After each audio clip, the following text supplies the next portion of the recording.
Pernah satu waktu Abu Talib ini mau ke negeri Syam, urusan dagang. Dan biasanya Nabi ini selalu pemalu, nggak banyak minta dan nuntut ke pamannya. Khusus pada saat itu Nabi SAW bergantung di bajunya Abu Talib, nggak mau lepasin. Pokoknya dia mau ikut. Abu Talib heran, nggak pernah Nabi SAW berperilaku begini. Musyawarah sama istrinya, nggak pernah Muhammad begini. Kenapa seperti ini? Pasti ada sesuatu gitu. Maka setelah musyawarah, kayaknya dibawa aja deh.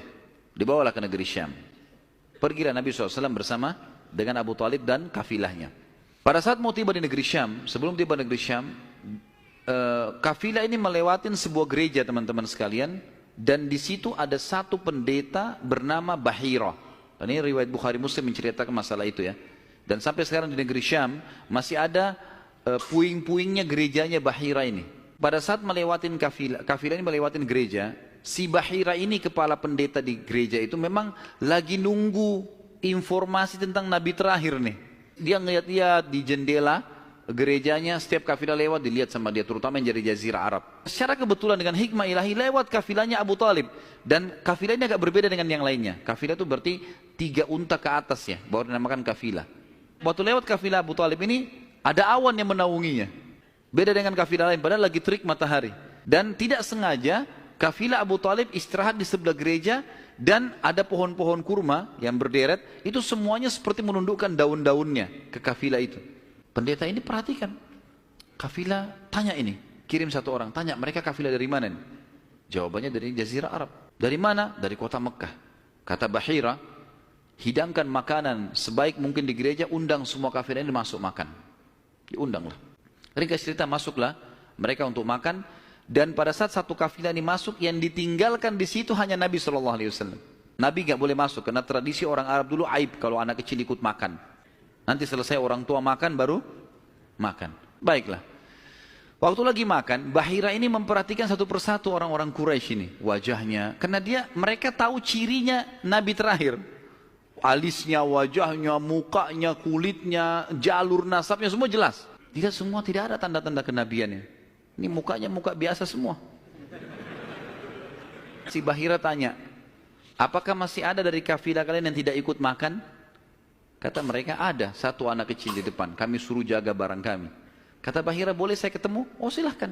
Mereka lagi asyik makan. Bahira keluar menemui Nabi SAW. Nabi lagi duduk di bawah pohon. Lalu Bahira memanggil dia, mengatakan, hai anak kecil, ikutlah dengan saya. Kafilahnya disuruh jaga oleh beberapa pegawainya Bahira ini. Masuk di satu ruangan di gereja, kemudian Nabi SAW berdiri lalu kata, jadi orang Mekah begini teman-teman, di Mekah itu ada patung, namanya Lat dan Uzza. Lat dan Uzza ini 2 patung yang luar biasa dikultuskan di Mekah, hebat patung ini, menurut mereka. Jadi kalau bersumpah atas nama Lat dan Uzza sudah tidak mungkin berbohong.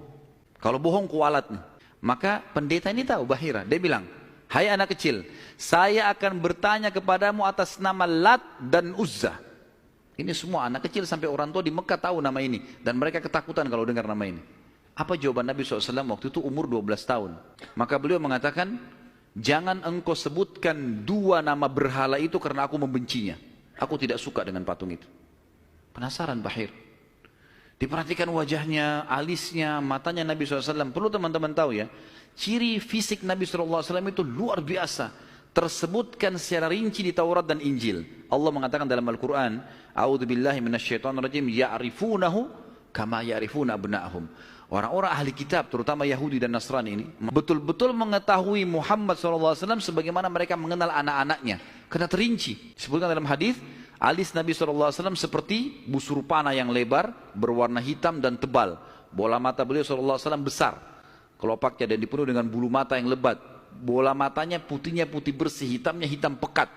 Hidungnya yang mancung, bibir, dahi dan pipi yang setara dengan wajah, tidak oval dan juga tidak bulat, gitu kan. Kulitnya sangat putih sampai Nabi SAW pipinya kemerah-merahan. Jadi sangat tampan, luar biasa.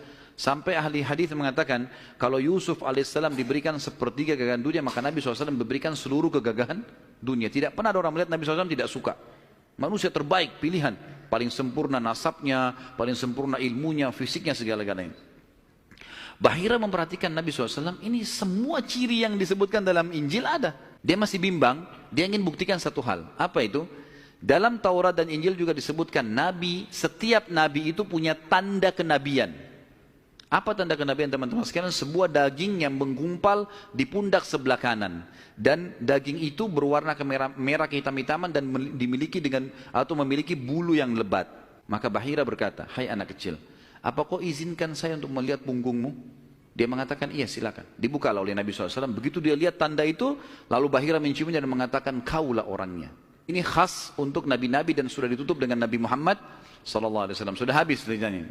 Pada saat itu, Bahira pun membawa Nabi SAW masuk ke dalam ruangan makan lalu berkata, siapa walinya anak ini? Kata Abu Talib, saya ayahnya. Abu Talib berkata, pamannya. Kata Bahira, tidak mungkin kau ayahnya.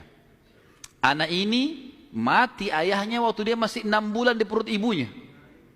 Pendeta di negeri Syam tahu. Dan ibunya meninggal pada saat dia umur 6 tahun. Serta dia dibina dan dididik oleh kakeknya sampai umur 8 tahun. Dan kalau kau benar kerabatnya, kau adalah pamannya.